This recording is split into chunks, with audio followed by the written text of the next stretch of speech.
Now, when I say I can't stop playing the finals, I need you to understand I really don't even like shooters. Of course, there are a few exceptions, but for the most part, I rarely, if ever, even touch the genre. For some reason though, the finals has completely captured my attention. Maybe it's because the genre has been dominated by battle royales recently, and it's just refreshing to play a game that offers endless action without long periods of actionless looting. For those who haven't played though, the finals is first and foremost an objective-based game, where the players are contestants in a futuristic VR game show. The core game mode is played in 4 teams of 3, with players racing to collect the most money within the time limit. Now you do earn a small amount for eliminating enemy players, but this amount is dwarfed by the amount that you earn from actually playing the objective, collecting vaults and bringing them to cash out stations. When you collect the vault and bring it to the station, it plays pretty similarly to a game of capture the flag. But when you have to control the point until the transaction is finished progressing, that plays out more similarly to a game of King of the Hill, and it can get pretty chaotic. This chaos is due in large part to the destructibility of terrain. Everything on the map, except for the ground itself, can be blown up, knocked over, destroyed, beaten to a pulp with a sledgehammer, or just generally leveled to the ground in whatever other method suits you. An objective that sits at the top of a skyscraper will often find itself on ground level before a fight is over. Not because a single patch of floor has been destroyed, but because the building itself ceased to exist. It's not uncommon to see teams of heavy players forgoing any sort of ranged weaponry, instead taking 3 sledgehammers and just going to town on the map until there's nowhere left to hide. This adds an extreme amount of variability, even on games that take place on the same map, since by the end of the game the map tends to look completely different than how it started.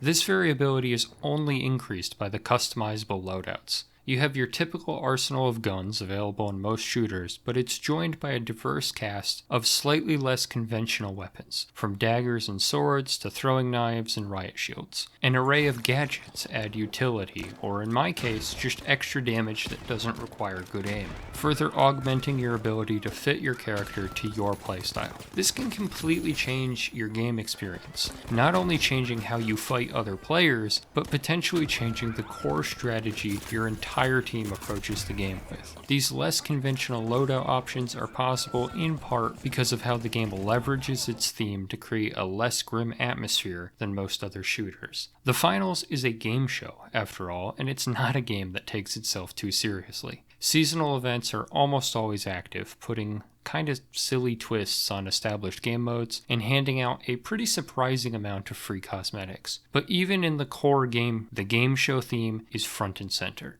Simple details like players exploding into showers of coins when they die, having to use an arcade token to respawn, or even just jumping into the VR game world when the game starts up, all give the game a completely unique and pretty cheery aesthetic. The high energy atmosphere is backed by a pair of game show announcers commentating every match, and I did find that quite charming at first, but I will admit, despite my enthusiasm for the game, The Boundless will need to come back from that wipeout. I guess they found their boundaries. that feature did kind of wear out its welcome. Map design heavily features game show branding with the Finals logo, and though most of the maps are currently based on real-world locations, the maps are enclosed arenas with crowds looking on from afar. To be honest, the game kind of reminds me a bit of the Hunger Games, but without the doom and gloom and imminent threat of death. But if the game is as great and unique as I'm insisting, why isn't it a bigger success? That's a completely fair question, and to be honest with you, the answer isn't exactly a reassuring one.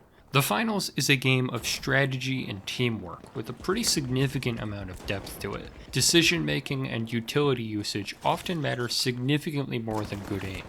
At least that's what I tell myself. For a well-coordinated team and a voice call, this is the game's greatest strength. But for anybody that has stumbled upon the misfortune of attempting to play the game solo, this can equally quickly become the game's greatest curse. There is absolutely no greater feeling in the game than properly coordinating a heist with your team to swoop in at the last second and steal a cash out, sometimes without even fighting anyone. That level of coordination just isn't realistic when you're queued up with random players that may or may not be using voice chat at all, let alone making callouts and playing as a team. Even as somebody that really loves this game, I tend to wait until my friends are on so that we can play in a pre-made team, rather than run the risk of playing with random teammates. It's clear that the developers are aware that solo play is a problem, and there have been several attempts to provide enjoyable experiences for solo players, from free-for-all versions of existing modes that take teams out of the equation entirely, to several brand new 5v5 game modes that greatly simplify decision making and lessen the impact of getting a single particularly unresponsive teammate. Now these are certainly steps in the right direction, and I've enjoyed all of them, but finding the balance between sacrificing solo play viability or the teamwork aspects that make the game so compelling in the first place is clearly still a work in progress. Now of course, any game of this nature is also going to face a multitude of significantly smaller issues, mostly relating to balance and the general state of the game. And the development team, Embark, has done nothing but knock it out of the park when it comes to prompt, high-quality patches and clear communication with the community. Overpowered or unfun strategies are nerfed appropriately and quickly, and Embark has remained responsive to community feedback. Recently, Embark announced the removal of Bank It, which is a less popular game mode, instead electing to rotate in new options to freshen the game up a bit. However, when the community emphatically pushed back against this idea, Embark was quick to respond, and Bank It remained in the game in addition to the new game modes. Now this might feel like a pretty minor thing, but as a League of Legends player that is still waiting for Twisted Treeline to come back, this really speaks to Embark's ability to actually put the players first. Though the game has lost a lot of players since its peak in its beta, Season 2 has done nothing but revitalize my faith that this game can continue to grow and be a big hit. This game feels more like a big budget AAA game than any other multiplayer game I've played in years, with massive cinematic moments and what feels like brand new content just about every week.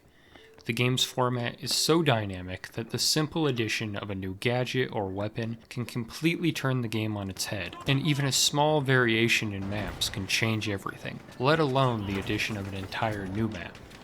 I was dozens of hours into the game before I sheepishly admitted to a few of my friends that I had just then realized that the so-called different maps we had been playing were in fact the same handful of maps with buildings removed or elevation changes. I've never been in a boring match, and I've literally never booted up the finals and not had fun. I'm not just recommending this to anybody that likes shooters. I don't.